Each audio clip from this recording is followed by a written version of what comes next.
Hey Dan, how are you? Good, thank you. How's everything with you? I'm good, thank you. I'm up and at 'em and ready to talk comic books. Okay, my question to you, where are you? What time zone? I'm in West Hollywood in Los Angeles, so Oh, very I'm nice. it's bright and early, 8 a.m. Yeah, yeah, Thank you yeah. for I really appreciate you doing this. I know you are so super busy. Um, No, it's funny. It's a good kind of busy for a change. You know what I mean? Beforehand, working at DC, it was always meetings and just trying to juggle things. Now it's actually working on the things you enjoy doing and dedicating it to it. So it's kind of fun. yeah, following your promotion and stuff, it seems like you're having a great time, and that's what you're doing it for. So I'm happy to see that. Oh, thanks. So, Thanks. It's funny. I moved out to. I moved out. I was in California twice for, as I call it, two tours of duty. And I forgot. I think I was in the. When I first moved out with ABC, they put me in the West Hollywood area, somewhere around there. And I always try to think of where it was. It was one of the hotels in the background by Melrose and La Brea, around that area and stuff. I always like that area. A lot of fun. A lot of it's. You know what? I like any place you can walk.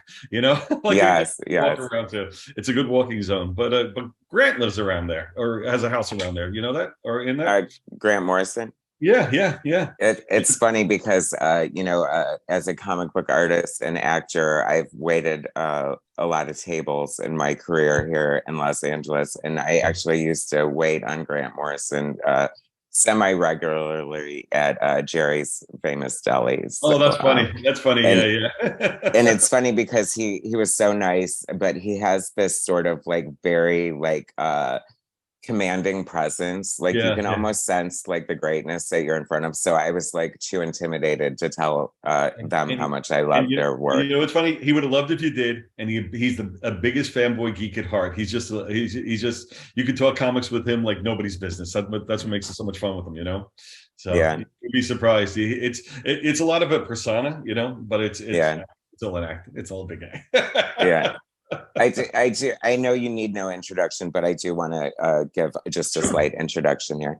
Hey guys, sure. how's it going? Michael Troy here. I'm so excited today. We are talking to the publisher of Frank Miller Presents, Dan Didio.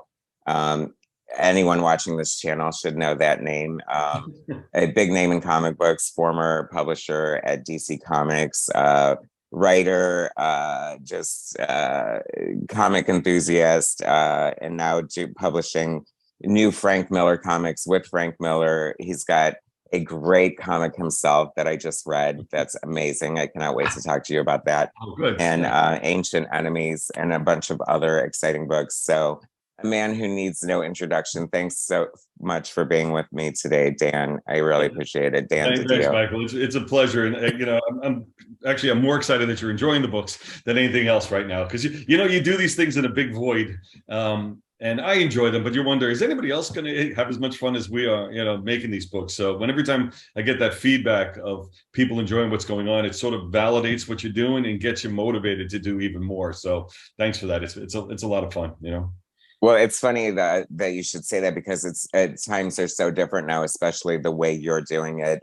Which is funny because I just watched your interview with Mark Miller. Sometimes I like to watch interviews so I don't like repeat too many Yeah. questions or cover.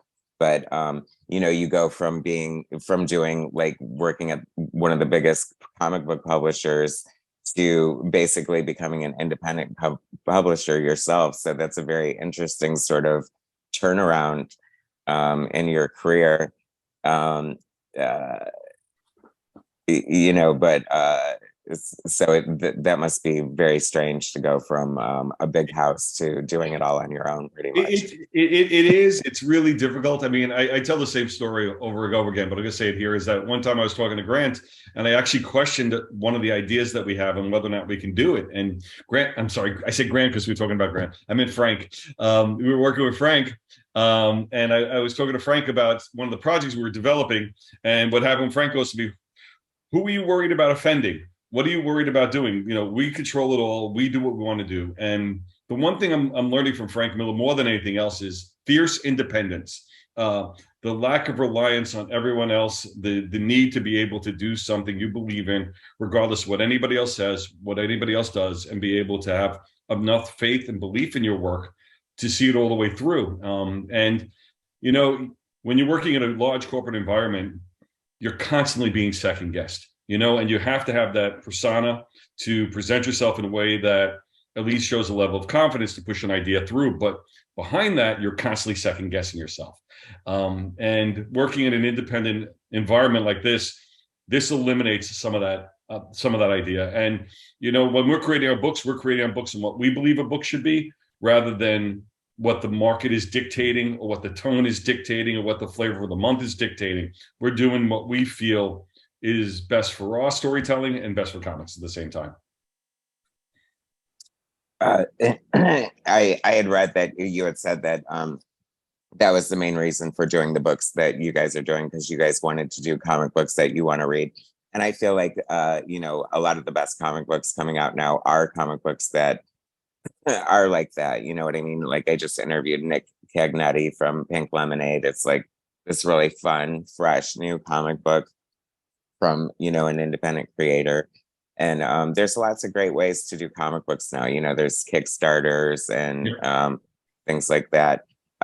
One of the things that you guys are not like heavily focusing on variant covers, which seem to be like really big in comics now. But it seems like you should have a Frank variant for every book anyway. Is that what you're doing? Yeah, well, what I did is we did Frank variants on the first 2 books of Ancient Enemies and the first 2 books of Pandora. And the Ronin series will have a Frank variant all the way through. But we've done some variants, but truth be told is the variants work best when it's a creator that the variant collectors want to buy, or a character that they're very familiar with in the long term.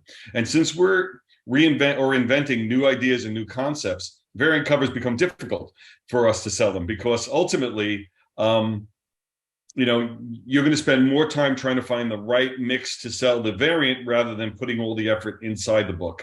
And I'd much rather put all the effort inside the book. I mean, when you see the next issue of Ronin 2, which comes out the end of this month, I'm going to say, honestly, every page of art in that book is better than every variant cover on the shelf at this time. Simple as that. And I think we're doing the comics a disservice. We're doing the stories a disservice when we're spending a disproportionate amount of energy creating covers rather than creating story. And I feel very strongly about that. Frank feels very strongly about that. The primary reason why we're doing variants with Frank on Ronin is because we feel Frank's shot should be associated with the book, and that's why we're doing it there.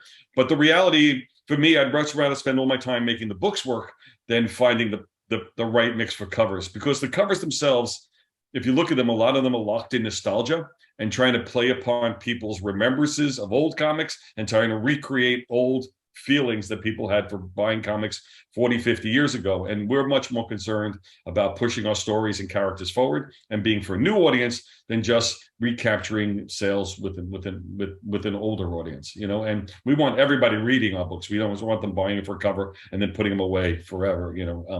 It's no fun. What's the fun in that? If we're here to talk story, I'd rather be talking story with people than saying, oh, that was a nice cover. That's pretty much it. I really, really like that answer. I think that's a great answer because, I think that comic books should be read. It's like I say that all the time. Like, I hate these gradings and I hate these like people who just like won't touch their comics and read them. It's like I do a nostalgic channel and I flip through a lot of my old comics, and anytime I see one that is like more worn than the others, it warms my heart because I know I read the hell out of that one. You know what I mean? So lots of wisdom in what you just said about the variant covers. Yeah, and that's the main thing. I used to say this to DC to people, and I said, when you have multiple covers on a number one, what's the special moment of the number one? What's that book that everybody holds up as the defining moment or the start of the series? If you have 10 covers or 14 covers across the line, again, we should build our stories. And originally, variant covers were just a sales enhancement, a way to get people into the story. Now it's become a sales tool. The only way a book becomes profitable is by having too many covers on it. And I think it covers the weaknesses in the material. You got to be able to stand on your own 2 feet, on your own story, make sure the story works first, and then you can look at enhancements going down. But to live off enhancements right from the start, I think you're living, it's fool's gold. It's not worth anything at the end of the day, because at the end of the day, nobody's going to remember it, you know? That is true. Well, let's talk a little bit about the books from Frank Miller Frank Miller Presents. I think you said that in February, books will be coming out weekly. Is that still happening? Absolutely. Yeah. No, I was surprised because I know Ancient Enemies and Pandora and Ronin. Are there other books coming out?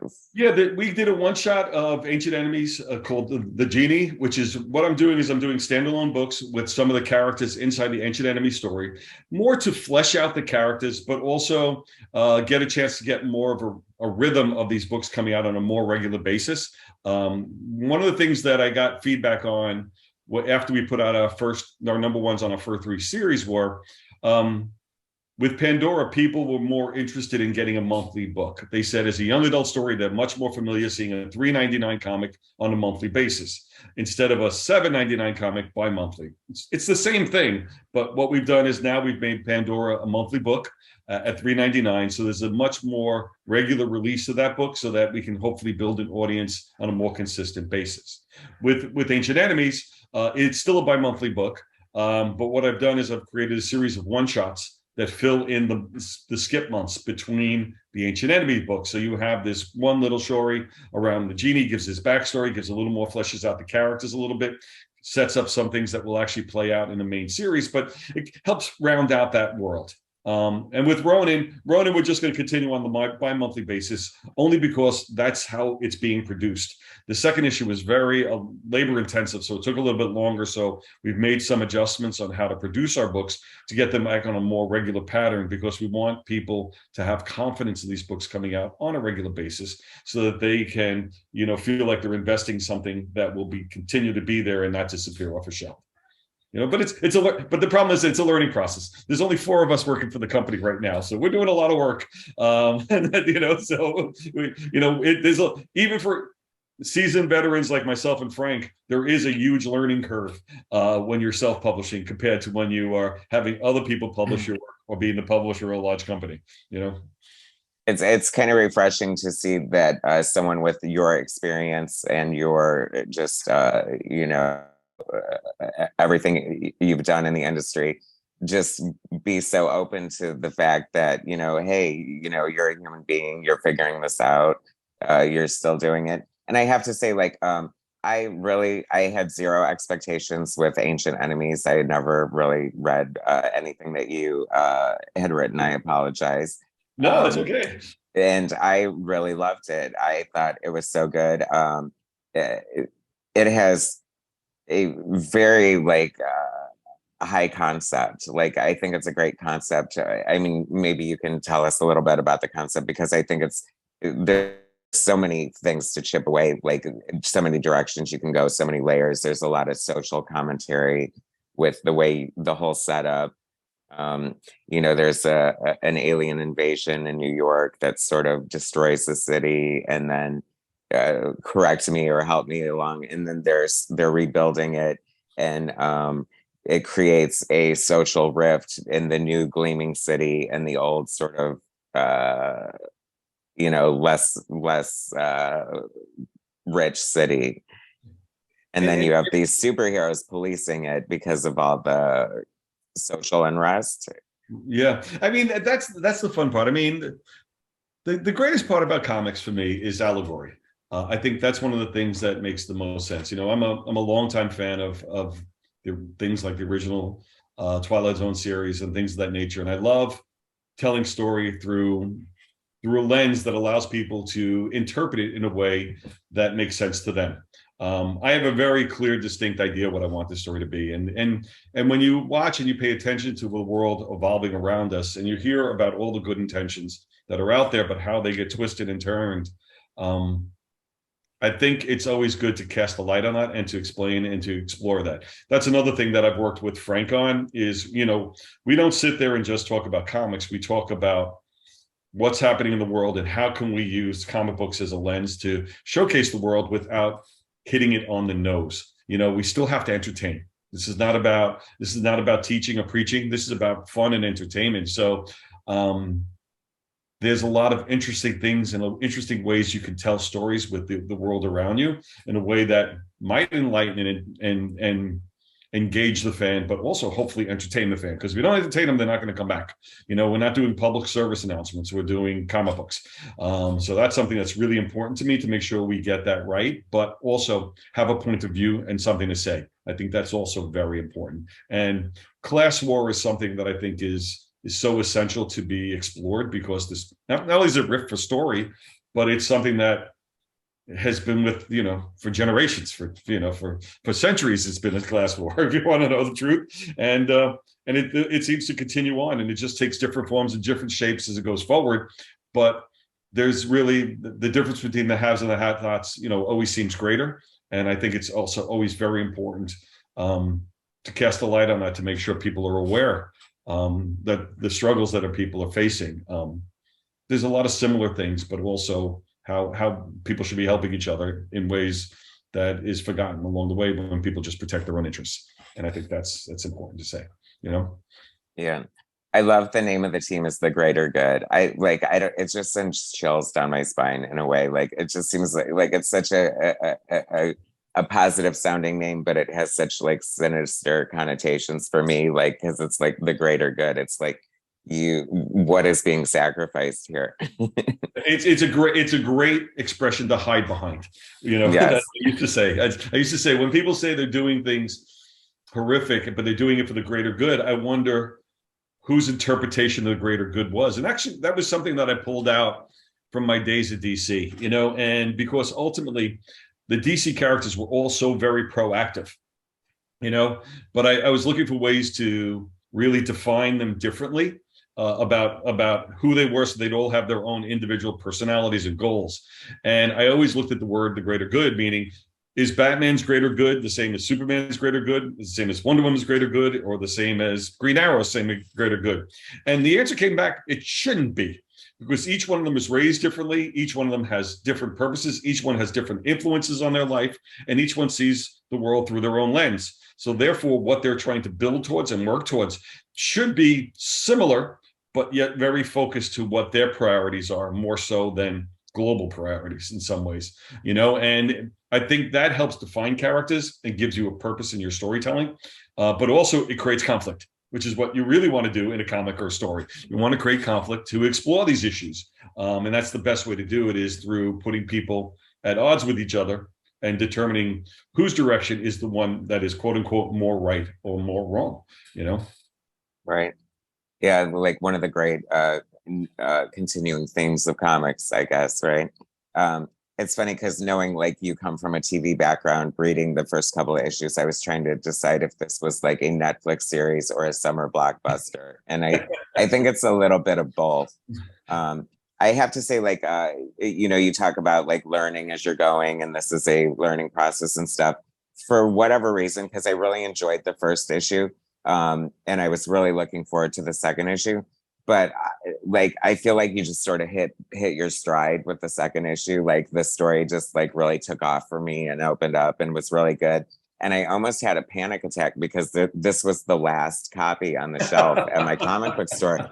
And it's now on my pull list. And that's one thing I'd love to encourage everyone to do. I've missed out on so many comic books by not having a pull list. You need to have a pull list. We do not live in a generation where comic book stores are ordering 20 copies extra. If you want a book, you get it. And I also kind of forgot that this is also the introduction of the character that Frank created for you to use in the storyline, the Geek. And so I was like, reading the book, I was like anticipating. I was like, oh yeah, I remembered. And not only did we get the appearance of the Geek, but we got this amazing 4 pages written and illustrated by Frank, beautifully colored by Alex Sinclair. I don't know if you're like, has it been mentioned that those 4 pages are in this? It's it is. I did. But again, it's part of my story. So I want people to discover things in a weird way. I want people to buy the book and discover it as it goes forward. The funny part about the Geek is I wrote the entire front issue, the front story with the character in mind. And then Frank turned in his 4 pages for the Geek. And I remember getting them and just going, huh, didn't see that coming. And we had talked endlessly about the character, but this character sort of took Frank over, and he just went a little crazy with it in a great way. And when I looked at it, I said, okay, I went back in, I tweaked the story in the front a little bit more, so it lined up a little bit better. But what his 4 pages did gave me now a very powerful story that's going to play out towards the end, and which I got really excited about. But that's the fun part about comics. It's the collaboration and the evolution of the story, and let the characters take you. You know, I have an outline that I did for Ancient Enemies 2 years ago, and I'd say about 75% of it's still there, you know, and things keep on evolving and things keep on twisting, and you see different characters start to come to life. For me, Big Sister has become my favorite character, because in some ways she's like a big sister, you know, and I love that idea of somebody who's a little nurturing, a little naive, but always supportive, and, you know, could be the toughest kid on the block at the same time. And I'm enjoying characters like that, watching these guys take form, you know. And that's why, you know, when I did the first issue, it was 64 pages, because I really wanted to lay out a landscape, mainly because I didn't want to have to over explain the events in future issues. I wanted to get into the story and get into the characters as we went forward. So that's why I'm glad to hear you saying that about number 2, because with 2, we start to shift into character stories and really get into the backgrounds and have some fun with these guys. And, you know, I was working on with Kevin Van Hook on this one-shot Genie book that's coming out. And it was interesting because we did it, and then we had to go back and redo it again, because the voices started to evolve with these characters, you know. And when you're doing 2 things simultaneously, they sort of move on 2 separate tracks. And then when you compare them, you realize they're not lining up so properly. And now what we do is we go back and we figure it out. When it's only 1 book, you could go back and figure it out and play with it a little bit, give yourself some time and work it all out again. So I'm having fun world building. It's like, you know, that's an expression that gets a little tired at times, but this one I'm enjoying, you know. And what's good about Frank Miller Presents is each one of the books we do it's its own world, its own idea, and each one should live and breathe and hopefully last in its own sensibilities, not working about just making one big thing for one company. You know, we want to be as many different flavors and styles as possible. When you mentioned earlier about the books you're looking at and reading, you know, when I first started reading comics in the 70s, I tell the story that DC Comics was only 40% superheroes. It was war comics, it was Westerns, it was mystery, it was science fiction, it was romance. They were doing everything. And it's not until you get to the direct market that everything becomes superhero. So the fact that we're at this spot now where superhero isn't the main driver of people's interest and story, and that all these other types of stories are coming alive, I think it's the best time to be in comics more so than anything else, because you have more opportunity rather than just trying to be pushed into a box. I mean, for Frank Miller Presents, Ancient Enemies is going to be the closest thing we do to superheroes. Everything else is going to be every other type of genre, you know?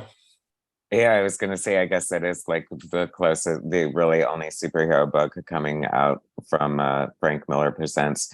But it is totally fine to use tired cliches like world building, because I don't think there's a better way to describe it. I mean, you really did create this amazing world that, you know, you did a really good job of setting it up. It was kind of a long issue. It was like a lot to take in, but I feel like it was necessary. You know what I mean? I feel like you set us up properly for the story that we have coming. Now, do you see this as a finite story, or is there room for a sequel?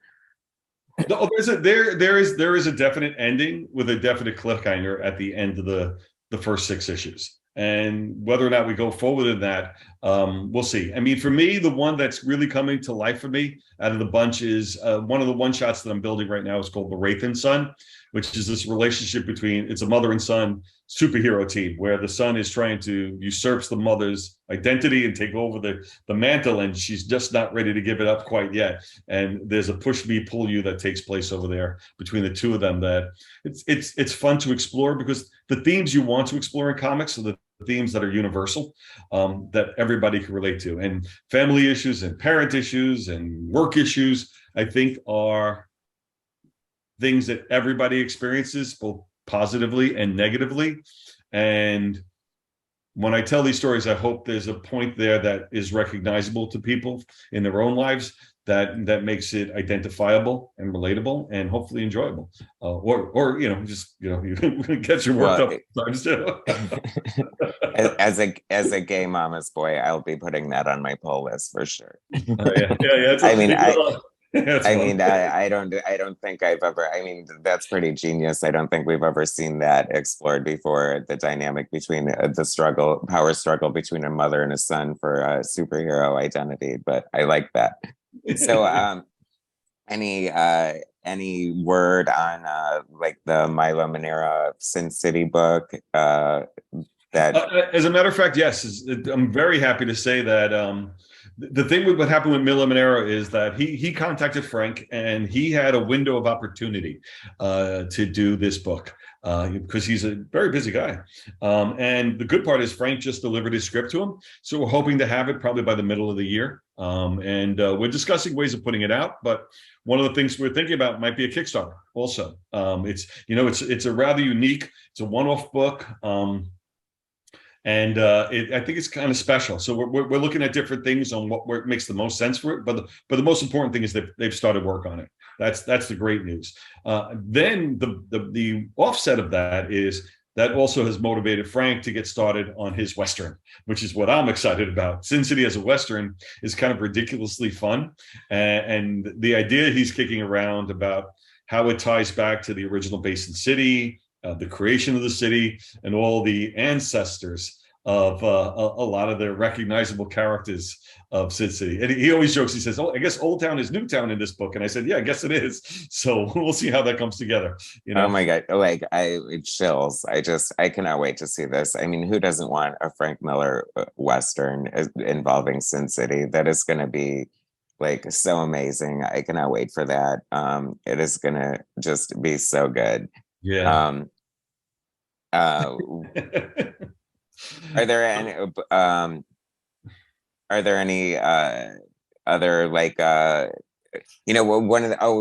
of the things I wanted to ask you about looking at the book, the first issue of Ronin, you had said that I know you know what's coming, but Frank had done like these layouts for the Yeah. story for Philip Tan to work off of, and the art by Philip Tan is beautiful, but it's Right. like knowing that these layouts by Frank exist. Can in the trade paperback or collection, can we please get like Well, these Frank Miller layouts? I'll give you an exclusive. I'll give you an exclusive here, okay?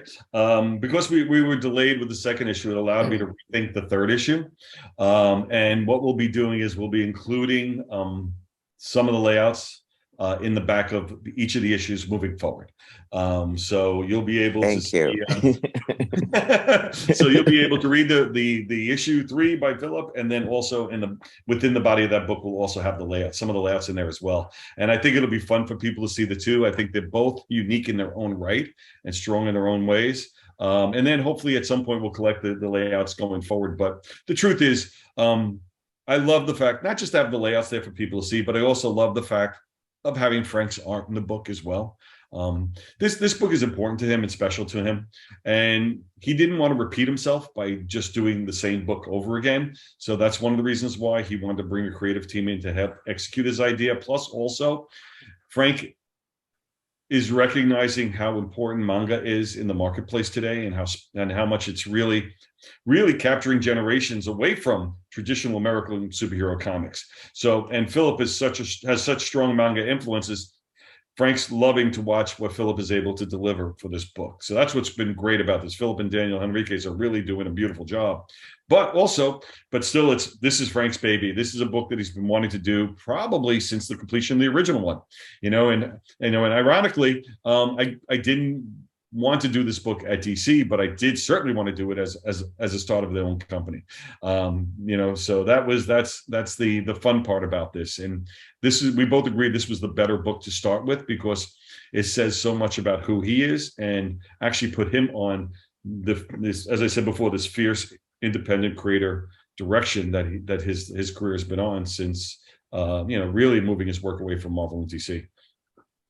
I have to say, aside from the fact that, of course, it's always amazing to see new Frank Miller art. But I really like the fact that the 4 pages that he did were in Ancient Enemies, because, like you said, it is Frank Miller Presents. So peppering his presence throughout different things, it seems important. And also just, a little bit, I don't know, like a gift for the fans, and also Yeah. just a great way to honor Frank and saying that, he's not just here in name only, he is actively participating. And you talked about a lot of like the mentorship that he has going on between like Emma Kubert and I guess Yeah. Philip Tan and some of the other artists he's working with. And I think that's so great, because it's like, as an artist myself and someone who's read interviews with Frank Miller for years and years, I mean, he's just, there's so much you can learn from him, not Right. just from studying his art, but just like listening to his words and his thought process. And I mean, he's just one of the true masters of our generation. And that's, and honestly, that's one of his great motivators for the line is working with artists. And he talks endlessly about his mentorship with Neil Adams, and several other creators, about how much he learned from them all, how valuable they were for him to learn his craft and perfect it, not just go out there and just start publishing from day one. But Neil rejected him over 3 times as he used to go to Continuity Studios, and he rejected him again and again, and every time Frank came back. And then by the 3rd or 4th trip back, Neil finally says, okay, now you're good enough for me to show to the other people, and that was important for him, because it challenged him to be better, not just to accept whatever audience might have found his work at that moment, but allowed him to really develop his craft and style so that it was widely accepted, and then he can really focus himself back to his primary interests. So part of his goal is to work with talent in that same fashion, and really to hopefully be able to bring out different ideas and styles. I mean, I watched Andy Kubert work with Frank on Dark Knight 3. And Andy, to this day, still says there's a lot that he learned from Frank in that process that he brought to his art from there. And this is a guy who was classically trained by his father, Joe Kubert, had a massive career of his own in between that, and now is still looking to improve himself by working with Frank. So when you hear that, it gives you a sense that we should always be growing and evolving. We should never sit back on who we are or what we're doing as creators. That's why it was funny for you before. You're right. You didn't read. It's hard to read my books because I wasn't really a writer. I was writing, but I wasn't a writer. Do you know? I mean, I was writing books, but I wasn't dedicated to the craft, mainly because I was probably too insecure in my own sense, that I wanted to go out there and see if I could make a career of it. But here I feel I have more confidence because I'm working with him, and bringing the geek to the book again brought a sensibility and idea that I would not have thought of. I don't think the way he thinks. I don't think of characters the way he sees them, And when he created those pages, it helped, again, another overused word, but he really did help inspire me to start to think things through differently and challenge myself and push the dramatic edge and the sensibilities and the voice forward. When you're writing, you're exposing yourself. And you're exposing your ideas, your thoughts, you're exposing part of yourself. And when you work in a creative environment or corporate environment, I did for as long as I did, you're built the complete opposite, is to keep everything contained and bottled up and to yourself rather than share. So I'm learning how to share opinions and ideals in my writing now that I didn't feel comfortable doing before. And there's something very liberating about that I think is, it makes it all worthwhile at the end of the day, Well, you'll be happy to know, as it turns out, you're a pretty darn good writer, Dan Didio. Oh, thank you. One of my viewers recommended your OMAC series from DC, said it was like totally amazing. So it's on my list. Yeah, we had a lot of fun. I'm very lucky because, not because I was not only being published, but also I got to pick and choose what I like to do. And what I like to do is the quirky corners. Now, I was never a big, Superman, Batman. I like Superman, Batman, but I would never ever want to write them because, there's something about that. There's an expectation that I don't know. It's not as interesting to me. I like to explore the weird corners. I had such a great time working with Keith Giffen, who was possibly my favorite collaborator, because the way we used to challenge each other in writing, and I love that challenge. And again, I said I love the collaboration. I don't like working in a bottle. I like talking to people. I like getting on the phones. Like even Didio Beirut, who's on Ancient Enemies, we talk once a month when we break down the entire issue, and we go back and forth. And I send him a script, and he sends me back art. It might be close to what I did, but he's putting interpretations in there, and I love that, because what it does, it challenges me to see what other people see, and if there's a better path, we're going to take the best path possible for the story. And Keith always used to challenge me, so I love the collaborative aspect of comics. I think that's what makes it great. You should the writers that don't listen to their artist or just dictate to the artist, I think they're doing the comic a disservice. I think they're doing their artist a disservice, and I think they're weakening their product, because you want the artist fully engaged in the work and have the same sense of ownership of the material that you create. So the better relationship you have with your artist, I think the better product you'll have at the end of the day. Absolutely. I mean, comics. I think of somebody like Chris Claremont. If you look at his career, he's worked with so many amazing artists, and some of his best writing is when you can tell when he's just really compatible with the artist that he's working with. Exactly. And I think that you're so right. It's definitely a collaborative process, and you can only make each other better and inspire each other throughout this. One of the things I appreciate about your writing is that I feel like you subtly, because I feel like especially like Marvel and DC are coming on under a lot of fire for being so woke now. People are really upset about that. And I feel like you've managed to work in some themes without hitting people over the head over it and about being so obvious. One of the things I like the greater good is like all females except for one male member. Yeah. I thought that was very cool of you to do that, because and just, it's just one of those things that it just is, you know what I mean? And I like when that happens. Like, and another thing that was cool, I forget the name of the character. It's her, but complaining about being misgendered.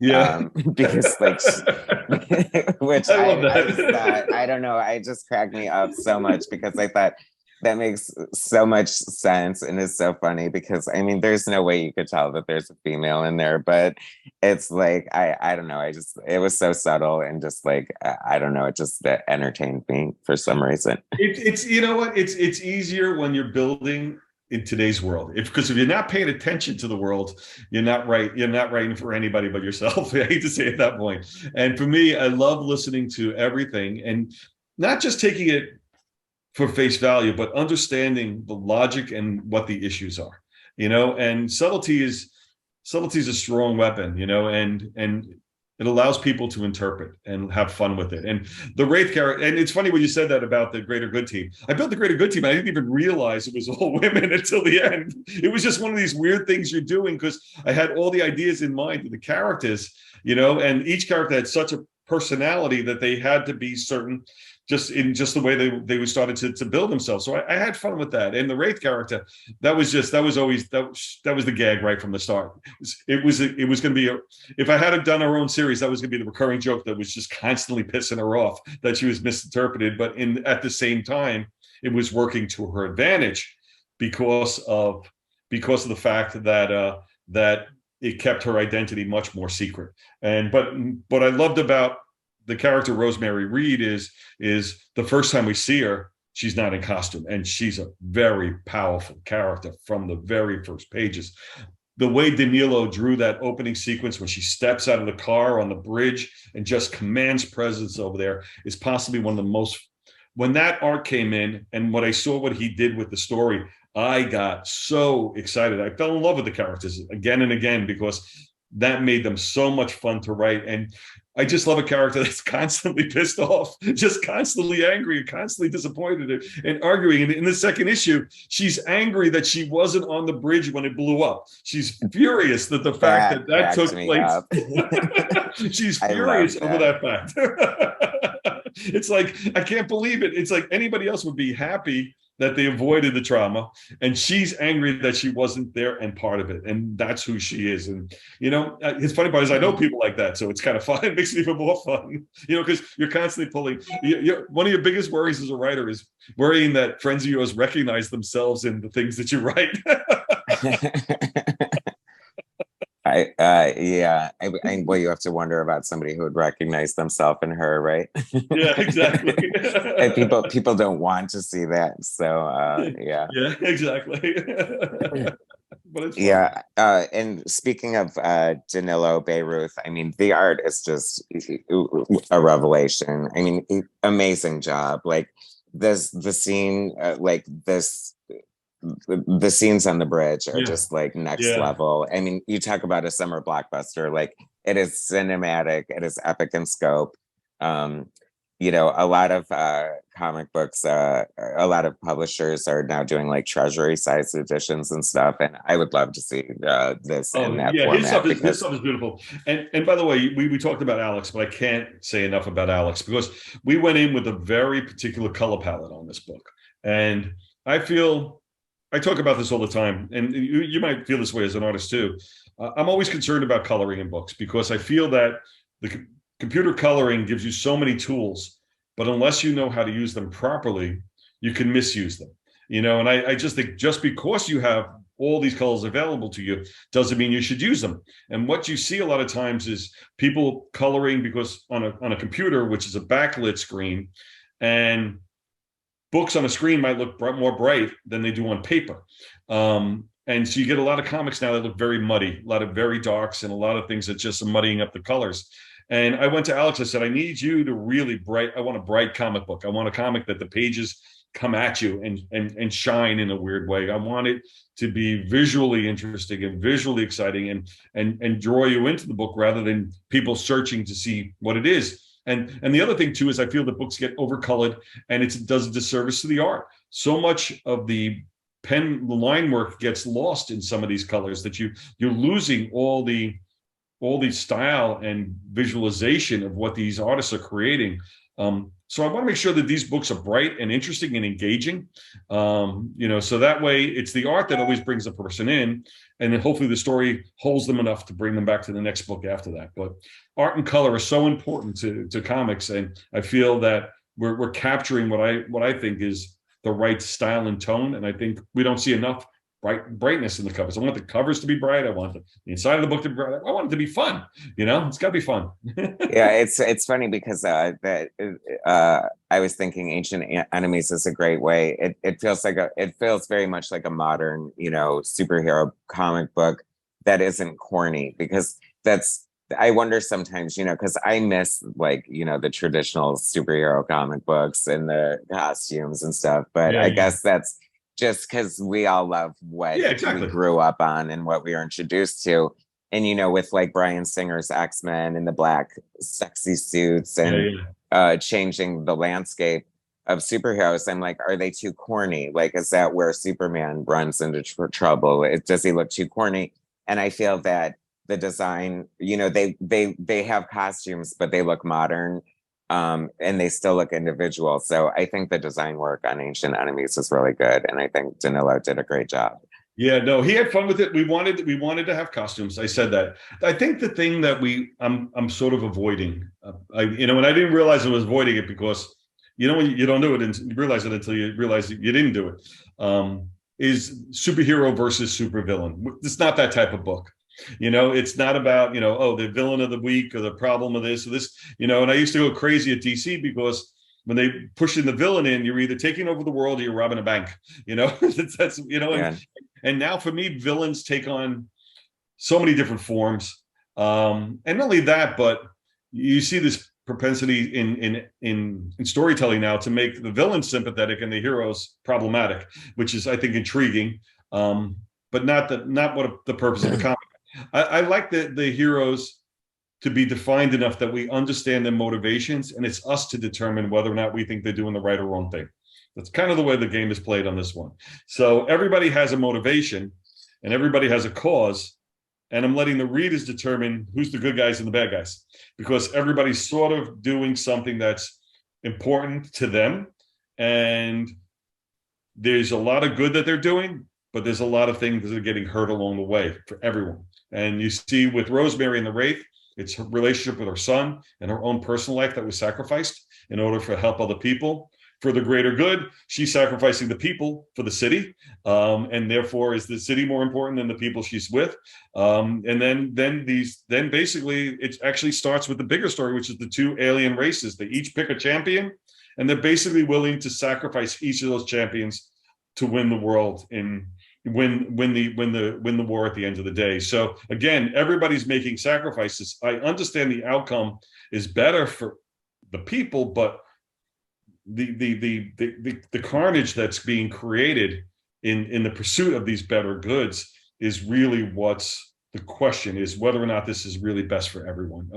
Or even worse, is it worth trying to achieve that good if the sacrifice is that great? You know, and that's just an open question. And the best part is I don't have that answer. I think everybody else has their own answer for it, and it's good for people to extract what they believe it to be. Nothing would make me happier to have people arguing about the purpose behind the different characters and which one's the right one and which one's the wrong one. Then I feel that people have gotten engaged enough in the characters and story to take that sense of ownership and ready to argue it out. The same way I used to watch out people argue over which is the best Robin or something along those lines, you know? You know, it's funny because, you know, I think there's a lot, like so much there. I think people really should check out this book. Like there's so like a lot of things going on, and we're only 2 issues in. I think there's so many great underlying themes. You know, just I like that the second issue is starting to tell like some of the history and the backstory of the event that happened and the alien attack. I have to say it was very triggering in a way to watch New York get attacked after you know, as someone who was alive during, you know, 9/11. And I thought, wow, that's so fucked up. It was like, you know, poor New York. But I was like, of course it would happen there. Of course it would. You know what I mean? Well, it's where I'm from, so therefore I know it well. That's, you go with areas that you understand. But one thing that it's interesting for me is that I'm trying to tell the whole story, but it's very nonlinear. So I'm going to constantly be doing flashbacks, and it's all going to be filling in gaps around the similar events. I mean, in issue 3, I have a short story. There's a 6-page story that's put in issue 3 that actually shows the fight on the bridge between the genie and the first responder, but it's done from the point of view of a person's dashboard camera on the car. So oh my God, I love that. so it's basically the whole 6 pages is seen from the dashboard camera of the car. So we're watching it with a single perspective as things are moving around in front of it. That's it. And then we have this wonderful bit, I'm going to tease a little bit, in issue 4, we get the first responder's backstory, and that story is told from a body cam perspective as he goes into the ship after the crash. So you see it all from his body camera on what happened. So those are things that what I'm trying to do is find ways to tell the entire story in different sorts of ways to really help the reader who's following assemble it themselves. So you'll be able to see all the story from everybody's points of view. We've got Rosemary's story as the Wraith from the ground, watching the ship go down. We're going to see the first responder story going into the ship after it crashes. We're going to see the fight over here. We're going to see. So at the end, when you're done with the 6 issues, it assembles this big body of work that you can put together and understand all the events that happened from the moment before the crash to the moment that takes place at the end of the story, the big finale. Yeah. So how far ahead are you? Are you just doing issue by issue? Is the whole thing completely written? Well, the issues, the 6 issues are all laid out. I know what the ending is. We already got the 6 issue laid out. So realistically, you'll have next issue. I forget which one's which now. You know, this is my old days. Next issue, we have the genie actually meets up with Big Sister. We introduce another creature that comes off the genie ship. You find out that he was not alone on his ship. They actually had people buried on the ship in case he failed. They had fail safes to make sure they won their wars. Both sides were cheating, you find out. And so we have that going on. And then in issue 4, we tell the story of the first responder. And I want to do something really emotional. So you'll see a cover pretty soon. But basically, his body, he was dead. and his body was taken over by the ship that's basically using him as a vessel to finish the fight. But he makes it to the memorial site and visits his own grave, and that starts to bring back all the memories. And he watches his body cam of his events, of what happened to him, and it jogs memories within him and starts to bring back his life and personality from doing that. Then issue 5, we have this weird little running story. This could be called who killed race? Who keeps killing Racer Girl? And the joke is that Racer Girl has a name, and they're feverishly protecting her copyright for her name, but a lot of other people are using it. And all of a sudden, all the other people start getting murdered. And we try to figure out who's doing that. So there's a little bit of a murder mystery in there just for the fun of it. Wow, that's that's cool. I mean, I know this is not really how things are done, but I mean, it sounds like you have so much story. This could almost be just a monthly comic book outside of the series. Yeah. I would actually love to do a monthly comic, but it's almost like we started with the event book first. What I want to see is because there's really 4 directions of characters. There's the first responder, there's the genie, there's the wraith and son, and then there's the greater good. And what I'm trying to see is which ones fans gravitate most. And then whichever one seems to take it, I can take that one character and spin it off after the event and tell more of the story through that one character's perspective and still have the whole cast available to me. I mean, one of the great parts of the early days of Marvel Comics with Stan Lee is that Stan was only managing a handful of books. You'd think there's dozens of books, hundreds of books being made, but in the beginning, the first 5 to 10 years, around 14 titles really was the focus of the entire Marvel universe. And it allowed them to really play with those characters very closely and distinctly and be able to move them around. For me, since I have these characters, it's easier for me just to find what book is the one that has the best chance to succeed and then move the characters in and out of then, and hopefully maybe grow other books out of that down the road. But one of the things Frank and I completely agree on is that we're not going to overproduce. We're not going to just try to put out books for the sake of putting out books. I don't think anybody wins in that. We only want to create books that people want to read, and more importantly, we want to create. So we're gonna manage our output very closely for an extended period of time, because again, like I said, it's only 4 of us. We don't expect to grow big. This wasn't a plan to take on any major publisher. This is a plan for us to publish the way we want to work. So that's the good part. Now, one suggestion I would have, because I live on Fantasy Island and I like to throw things out into the universe, but I think that especially given Frank's history with the Dark Horse Presents, like a Frank Miller Presents anthology book would be so amazing. Perhaps give Frank a chance to work with some of his old legend buddies like John Byrne and Mike Mignola, and maybe have someone come in and unexpected and do a Martha Washington story or something like that. Yeah, I mean, we've talked about that. Actually, that's one of the reasons how the name came about with Frank Miller Presents in a weird way. That's how we thought about that concept. And the thought is that that's the ultimate goal. We wanted to get some of our own material settled first, but there's a number of creators that we're discussing with that we can probably play and work with down the road. That would be a lot of fun. We have a couple of teams and a couple of ideas that have already been pitched, but on hold at this moment. And the goal is to keep a wider berth as possible on the style and types of stories that we're telling. That's what's most important to me. Is we don't want to sit here and go, we need 10 superhero books, and we need 10 horror books, and we need 10 science fiction books. It's really, we're trying to pick genres. One of the real fine creators in the business, she pitched us a gothic romance, and with the castles and ghosts and stuff. And I thought, hell, man, if there was any book we wanted to do after, down the road, that's the one I want to do. I was a big Dark Shadows fan, so. Oh yeah. The idea of doing something like Dark Shadows would be spectacular to me. So again, we're looking at things, and we've been pitched some other horror genres and some other anime style books, and the goal is to say, yeah, we'll put a pin in it for now. If they're still available when we're ready to expand, definitely want to do them, but we don't want to overcommit. at this time until we Yeah, reach I mean, July. Yeah, I definitely think you should keep it controlled and don't water it down. But an yeah, anthology would be nice yeah, yeah. and make just make perfect sense. Oh no, listen, But I'm a huge anthology fan. I've always been. I mean, I I think anthology is the lost art of comics, which is disheartening because ultimately what was great about anthology, and it's actually a great training tool, to tell distinct stories in bites of 8 to 10 to 12 pages, with a beginning, middle, and end, to be able to define a character enough that the story takes its weight, I think is an important skill to learn. And it also gives you a chance to compare other styles of writers with other styles of artists to get a real breadth of who the best are, and let the cream rise to the top.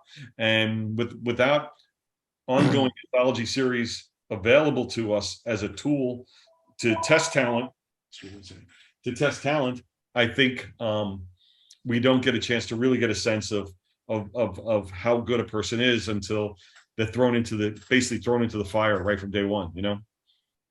yeah, I mean, traditionally anthologies don't sell very well too, Yeah, so I I know. think I know that's that too. probably a deterrent. But that is an interesting point you mentioned. Like like an artist like Frank Miller came up in Marvel when arguably, he might not have been ready to be published. And I think that times were different than so many artists. Like you look at the early work by George Perez and John Byrne, and Yeah, like a lot of artists were given a chance based on their potential. And I think the best sort of boot camp for an artist is doing a monthly book. I mean, yeah, how can yeah. you not grow and get better? I mean, looking at Frank Miller's evolution, but Frank's kind of interesting too, because he sort of uh, evolved and devolved and deconstructed himself and just like really, um, but I think he's just one of the ones who just, his storytelling was always there. You know what I Yeah. mean? He just, Oh yeah, yeah. That goes without saying. I mean, that's the thing that we're taking away with everybody talking. I mean, even with the double page layouts that are going through Ronin, the storytelling's there. You can follow the story brilliantly. And like I said, I'm actually learning from it as well. I'd be lying if I say I wasn't. I pay a lot of attention to what he's saying, a lot of his thoughts over there. As a matter of fact, probably one of my hesitations is I go back and start to rewrite things because after my conversation with him, I realized I didn't have a clear perspective on the character, and he brought some level of new clarity to me on what my character should be saying and doing, which I thought was interesting. And the funny part is, it's not that it wasn't there. It's just what I was putting wasn't focused enough to get the point across. Wasn't succinct enough to get the point across. And he has a minimalist style in times that allows you to really identify strengths and weaknesses in a character in the least amount of words possible. And I think that's something that's a skill that I hope to learn. I really get it right. I love it. Yeah. yeah, I think that, I'm sorry, a call was just coming through and I got I distracted had for the a same second. problem here too. I had the same problem.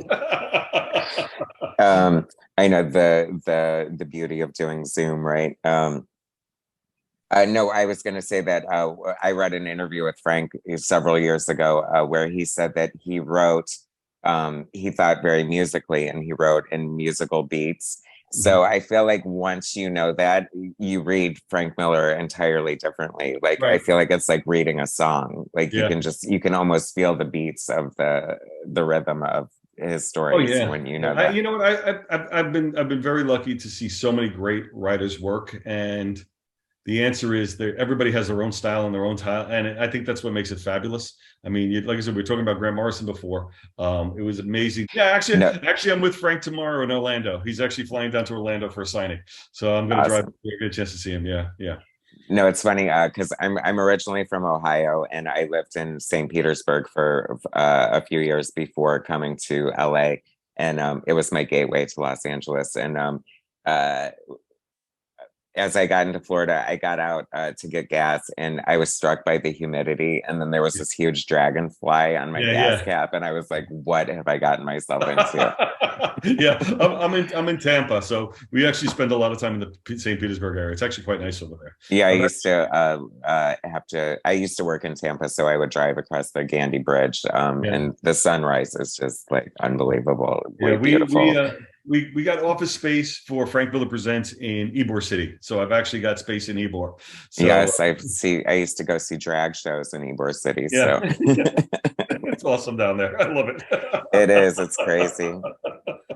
Yeah. So, getting back a little, I won't take up too much more of your No, no time. worries. I do want to talk a little bit about DC, but before we move Sure. to that, I wanted to, since you are, I mean, you're kind of a one-man show, like you are. I'm imagining you have assistants and stuff, but how it, how fly by the seat of your pants is this? Like, do you guys have any of the trade paperbacks, or has there been any thought on that, Oh, or yeah, any no, no. plan?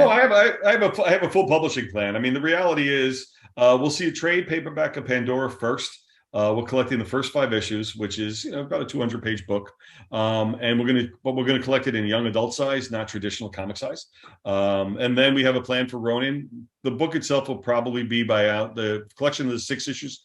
Knock on wood, when the 6 issues are complete by the end of this year, will come out 1 to 2 months after that. Same thing with Ancient Enemies. And then we have a long-term plan for Ronin, where we want to do a hardcover version done landscape. So that way it's done with this beautiful layout. So that way we see the layouts in their full form. So we have a lot of thoughts about how we want to work it. It's all moving. It's all moving to plan right now, which is good, but we are moving very slowly and cautiously. It's going from first book to second book. I gave ourselves 2 months in between, primarily because I wanted to get some feedback from the retailer source to see what was working, what didn't. I wanted to make sure that our distribution was working, that our printers were working properly, and that I wanted to get some feedback on sales. And I got some good feedback from them. What I did is I left Ronin as it is, but I brought the page count a little bit down on Ancient Enemies and the price point. They felt it was a little preventative, and I wanted to make it as accessible as possible. We took Pandora from oversized bi-monthly to traditional 32-page comic size monthly, and I think that's going to help the book too. So everything we're doing now is a learning process, and we have a lot of goodwill. It's refreshing. I'm not used to people being so nice, but we have a lot of goodwill and a lot of positive, constructive feedback on what people think could help us make our line better. And we're taking a lot of that. We're taking a lot of what people are saying to heart. And again, we'll get through this first series of books. We each have new series that we have planned to follow the ones that we're currently working on. And if everything goes well, we can get to those and build some sort of ongoing rhythm here, and hopefully expand out a little bit more, but not too far. Well, I'm glad to hear that people are being nice, because what you're doing is amazing. I mean, the flip side of it is we could not have this. You know what I mean? I feel like that this is just a gift from heaven. I mean, it's just like we didn't really know when we were getting more Frank Miller, and Yeah. if you did anything to light a fire under his ass, then thank you for that. A little bit. So, which is my perfect segue, because I think one of the best words to describe your tenure at DC Comics is ambitious. Mhm. I think that, obviously, there's a lot of mixed things Yeah. because of your time there, and I'm used to that. That's very nice of you. Thank you. it's like your enthusiasm is obvious. You love the industry. It's like you came in there and you were so ambitious, and you had such great intentions, and a lot of the stuff you did like really worked and was really great. I mean, the New 52 doing a weekly comic book is crazy. I really loved like the 2-page spreads that came out of that. There was some really beautiful, like the origin stories in the backgrounds. Exactly. Like Yeah. Adam Hughes did some really beautiful ones. I People forget thought, all that stuff is in there. There's a lot of great stuff in those books. We really put our heart and souls into making that 52 weekly series something special. in the J.H. Williams Covers, doing every single cover. I mean, crazy. and never losing an ounce of quality. Also, the new 52, it's like DC sadly is, they're always they're never gonna beat Marvel. They're never gonna beat Marvel. So I just feel like you came in there and you had a lot of lofty, ambitious ideas and did a lot of great things. Like, one of the things I appreciated that you did is you gave artists the chance to write their books, like Francis Manapul and Flash, and David Finch on Batman, and uh, I think Ethan Van Sciver might have been another one. He did a One cool story. Yeah. one of the best books of the 52, my favorite, because I'm a huge Wonder Woman fan. I really loved Brian Azzarello, what he did with Wonder Woman and Cliff Chiang's art. The only one thing I did not like about that, and I'm curious your opinion or input on that, is I really hated that he changed Wonder Woman's origin, that she became Zeus's daughter, because I felt like, Batman is so unique, Superman is so unique, and Wonder Woman is so unique because she was made out of clay, and that took away one of her most unique things. So that must have been a controversial decision, or was it? It was a controversial decision at the time. There was a lot of conversations on a corporate level also about Wonder Woman also. And part of the goal for the New 52 was to try to change or bring a sensibility that if I was creating this character now, how would I build it? And looking at the origin, the clay origin, and the making of clay didn't align itself with what people perceived should have been the story at that time. They didn't realize how ingrained that was. And the problem with comics, and I'm going to say this now, is a lot of people, after being exposed to characters for so long, look at some of the early tropes and sensibilities, how these characters built, and feel they're silly. Instead of embracing them, they're trying to change them. And that argument goes to everything all the way down to Superman's trunks, whether he should have the trunks on or not, and rather than accept, they think a superficial change might modernize it in a way or expand its appeal. And they don't look back to see whether or not that particular beat was essential to who the character was in the story. And that's the challenge I always try to give to everybody. It's like, okay, if you want to keep her clay, then explain to me how that makes her different than the others, than just one of the others, right? Or how do you, if you're going to make these changes, what is it about this change? And the reason why we went with Brian, as I'm talking, I'm remembering it more, is he did it because he wanted to create a family for Wonder Woman to react with, like an actual family to her to have it. So therefore, there was much more family interaction for her and more sense of character and story from that. That was the argument on why she became a daughter of Zeus. In hindsight, it might have, made her just one of the pack instead of unique. But at the moment, it was the potential of new story ideas and new directions that drove that decision. And that's the reason why that was made in that fashion. You're always, when you're in that role, and I say this all the time, you're always in that role of having to choose. You have these two weights. And my thought was always, I will always choose in the direction of story.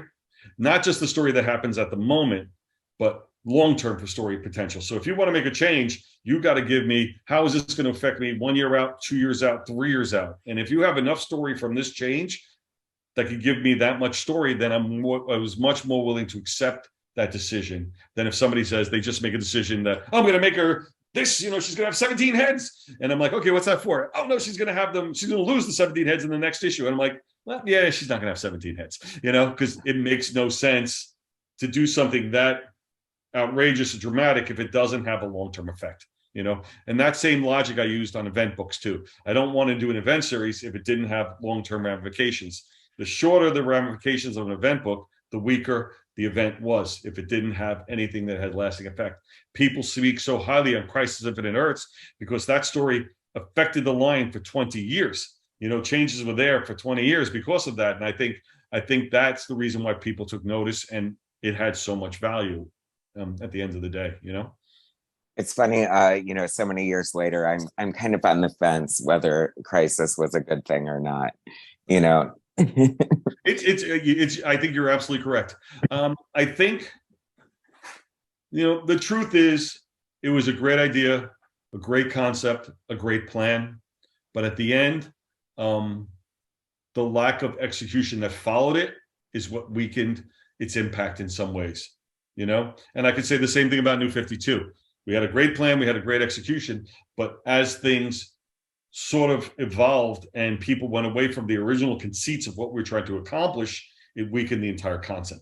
And then it just became change for the sake of change rather than change with purpose, but when they did the original Crisis, their plans were far reaching and we're going to be etched in stone. But once different teams and different creators and so many books are moving, people lose sight of that original plan, and because of that, everything becomes shaky, and it weakens some of the overarching stories because of that. If one I recently had the opportunity to talk to Carl Kerschel, and we talked about his Titans Year One that came out during your time at DC. And it's such a great book and such a fun book, and I really love it. And one of the funny things that he brought up to me is that there was a scene at the end of the book where it was sort of like an Easter egg in a way, that Beast Boy showed up and was like talking to other animals or something. And he said that you nixed the idea because DC comic book characters don't talk to animals or something like that. Probably. I made a lot of decisions a lot of times. I just thought it was funny, and I just but it just struck me as, because my initial thought was like, that must be like trying to get away from like the fact that the DC is sometimes perceived as silly in comparison to Marvel. But then I thought, that's kind of the reason I love DC. You know what I mean? Because they are silly. It's the great oxymoron of DC about the silliness and the seriousness side by side. Either we're super G or we're close to R in some weird way. And there's this weirdness in between. The only person who really, I shouldn't say the only person, but the person who found that balance between the silly and the serious is Grant Morrison. He's the guy that could take the silly story and make it still work in today's environment, and I think that was what his great strength was, because he loved that early crazy 60s DC stuff so much. He was constantly drawing inspiration from there, but finding a way to transform it in a way that worked for a much more modern audience without losing the silliness. Excuse me. Bless you. Bless you. Thank you. Was All-Star Superman during your time?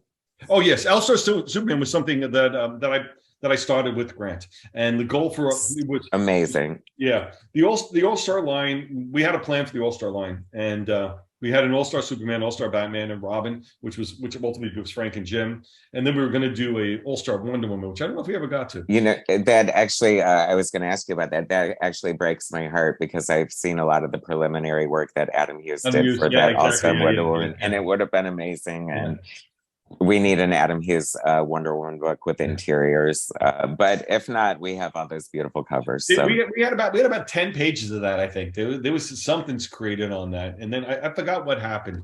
But yeah, that was a book that was in the works for a long time.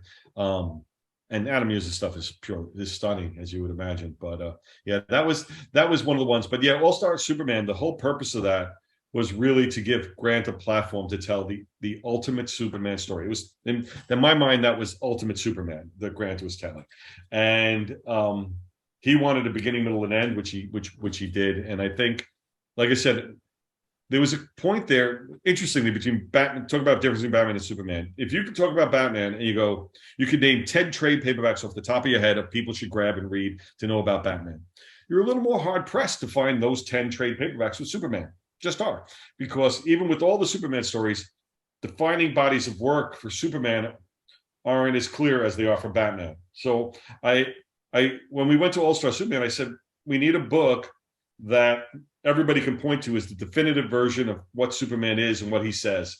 And ultimately, that's where Grant came from, All-Star Superman. And I think the brilliant part about All-Star Superman is it has a 50s feel, it has a 40s feel, it has a 60s feel, a 70s feel, everything. But every single character in that, with the exception of Superman, Lois, and Luthor, are brand new. Those are all original creations in there. And yet they all capture the essence of all the early days of Superman stories. But he found a way to create new characters to capture that feel, but tell the story in a modern sense, which is, Yeah, is incredible talent. it is. I know. Yeah, it is, and it's timeless at the same time. Yeah, It's so crazy. Yeah, Grant is definitely one of my favorite writers. yeah. Another great collaborator of Frank's that I would love to see come into the fold and see them work together again, because of is Bill Sienkiewicz. Yeah, yeah. I mean, Bill, Bill just, he's an incredible talent and unfortunately in high demand. But we've been chatting with Bill all the time, and Frank and Bill stay in constant touch too. There's certain people that Frank likes to keep in touch with, and Bill's one of those guys. So, Well, I yeah, mean, Electra Assassin, in their funny. Daredevil Yeah, graphic novel, it's yeah. like it doesn't get much better than that. So, Bill's. I mean, but Bill's a true artist. I mean, a real true artist. We throw that word around a lot, but he's in a class by himself. He's truly one of the statesmen of the industry right now. are there any artists that you would like to have the opportunity to work with that you haven't had the chance to, or?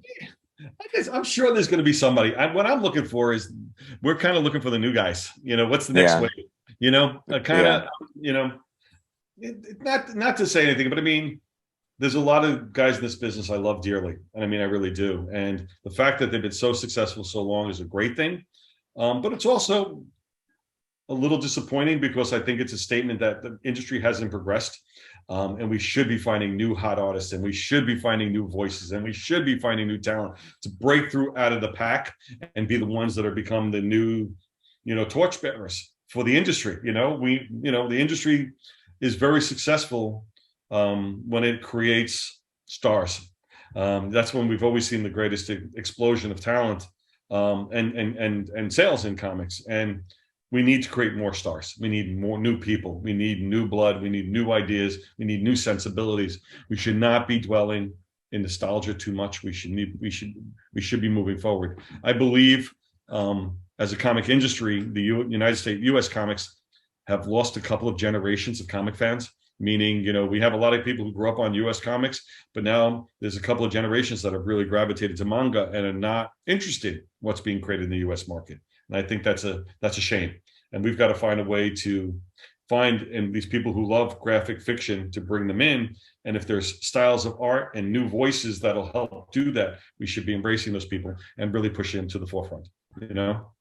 Yeah, you bring up a very good point, and the stagnation is, I think, a problem. It's like comics has this reputation of being an entertainment industry for middle-aged white men, and Yeah. sadly, it's very true. How do you bring in the new people? And it's like that's what I hope to do with my channel. It's like it did start a lot of nostalgia, but I am starting to branch out and do newer books and try to do interviews with newer, fresh voices of a lot of like Kickstarter comics and underground comics, because there's some truly talented, amazing. And I think that's brilliant of you to do that. I think that's the right way to be right now. And honestly, when I broke into DC, 20 plus years ago, Wizard magazine was the tastemaker.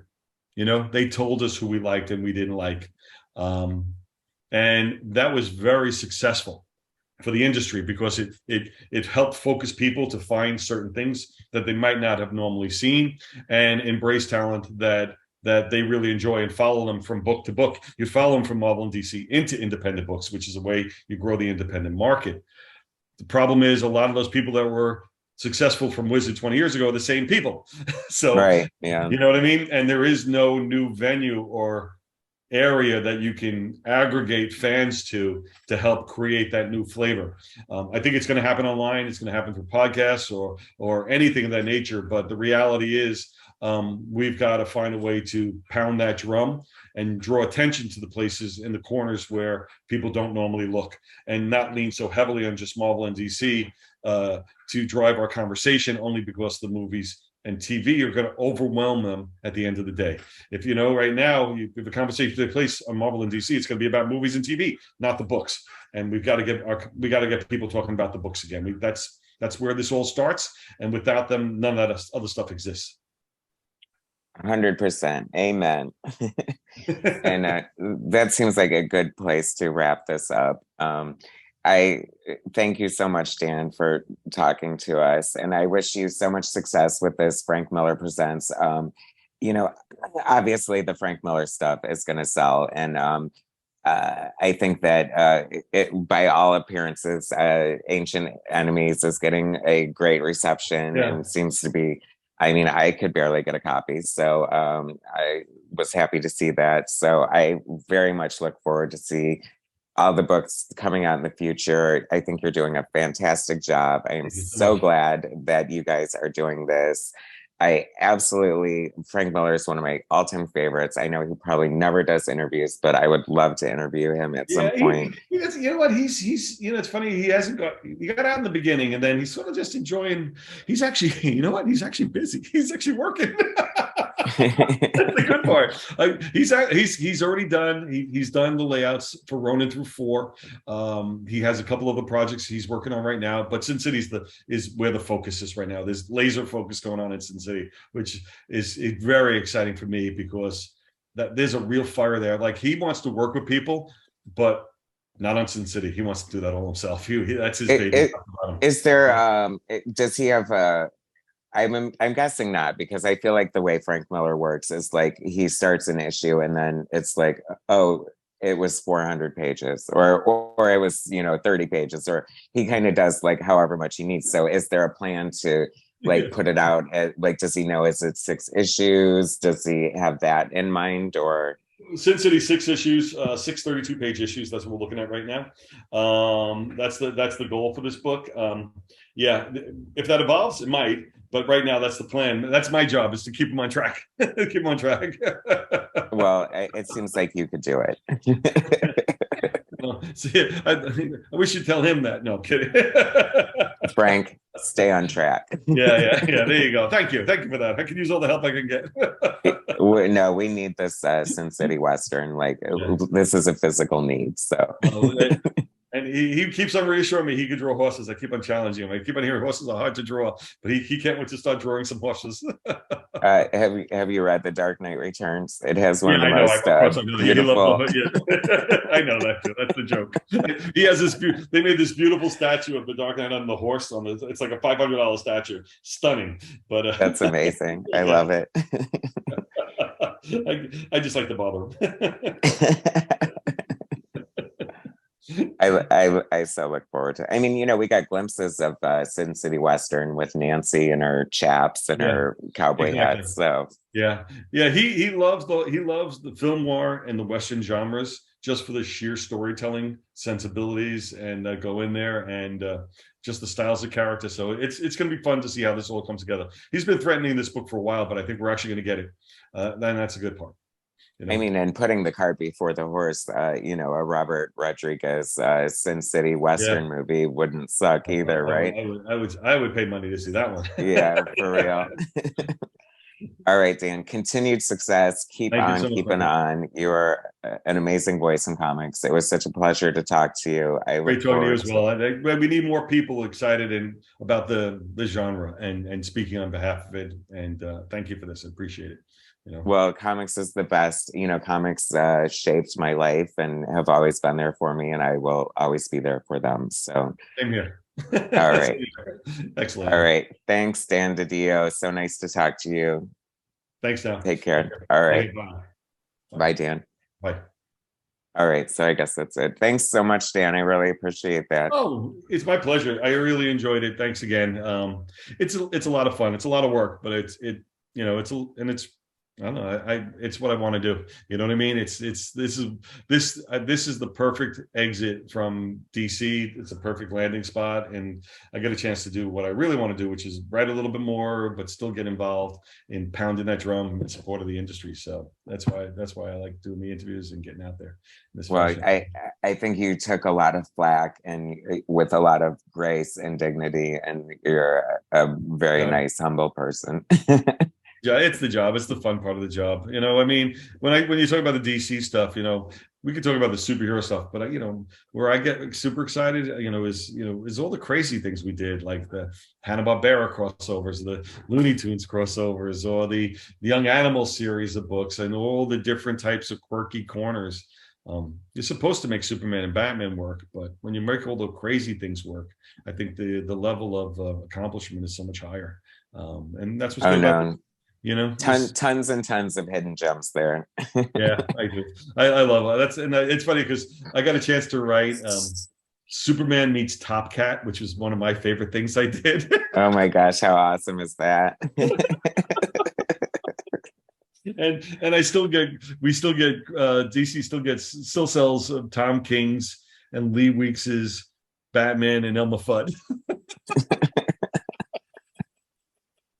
I mean, at the end of the day, you can say that exists. Exactly. Or we did some good stuff. We had a lot of fun. So that's all. And that's why everybody talks about that. I'm like, come on, let's talk about the really crazy things we did. You guys are focused on the same thing over and over.